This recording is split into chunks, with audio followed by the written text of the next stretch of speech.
Hello guys, আমরা তিনজন লোক আছি পরিচালক সহ। আমাদের মাঝে যে লোকটি দেখতেছেন প্রথমে আমার সাথে বই রয়েছে, এর নাম হলো আনোয়ার ওরূপে কানা মাস্তান। হ্যাঁ, পরিচালকের ঘরে ক্যারাম বোর্ড খেলে ভালোই, কিন্তু হ্যাঁ বিশাল নাম কামিয়ে ফেলাইছে। ইতিমধ্যে তার বউয়ের সাথে 3 বার দেখা হয়ে গেছে, আমরা ধরে ফেলাইছিলাম। আমাদের মাঝে তুই যে এই পাঙ্কু কথাটাই মাস্তান কমালি। আছে ওরূপে সাইম, হ্যাঁ নাই, হ্যাঁ এখন বাড়িতে আছে। হ্যাঁ ৩৬২ সেরির সাথে প্রেম করছে, কিন্তু কোনো সময় কোনো সেরি তার প্রেমের প্রস্তাব দেয় নাই। এই দুঃখে তার খাওয়া দাওয়া চলে গেছে। আমাদের ১৪ থানার ওসি মন্ডল পাগলা বলেছে, দেখে বলেছে যে হ্যার কোনো অসুবিধা নাই, হ্যাঁ প্রেম রোগে আক্রান্ত হয়ে মারা যাবে কিছুদিন পরে। এই কথাই বলেছে। আমার আমার কথা তো বললেই না, আমি তো বিশাল নাম কামাই হারছি, ওকে তো আরো বেশি নাম কামাইছি। আমার মনে করলেন যে ঘরে একটা বউ ছিল।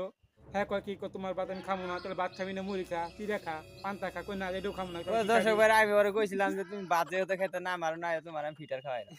পরে ওই পিঠার আর খাওয়ার মাঝে কথা মাঝে বলছে। চকলেট মকলেট খাই। ও না আমার তা চলবো না, তাহলে কি করবো?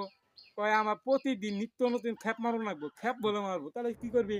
তাহলে আমি করলাম কি, তাহলে এক বুদ্ধি কর, তোর চকপাড়া থেকে ডাকাত খুয়াই, ওই ভালো জায়গায় আছে, ধানমন্ডি গুল শাল বনানিতে আছে, ভালো ভালো নিত্য নতুন খ্যাপ মারতেছে, দিনপাত ভালোই যাচ্ছে বেশ, কিন্তু আমার খবর আর নেয় না রে ভাই। ভাই, এই দর্শক হ্যালো ভিউয়ার্স, ওই মক আমার সামনে খবর নিয়ে যাবো ওই মাঝে মধ্যে আর কি জায়গা ওই বুটা বুটা গে তো, তবে বলার কিছু নাই তো, ফুলাহান মানুষ কি আর কমু। নাম কমে হারছে, খুব নাম কমে হারছে এই পোলাবান্ডি। এঙ্কা ভাই কইলেও কইদিন কই বুটা খেতে যাবে। এই বুটা খেতে যাবে। হ্যাঁ, চলো দি যাই। ওই যে দেখুন কিরম লুচ্চা। দর্শক ভাইরা, এই যে বুটা খেতে যান একা একা।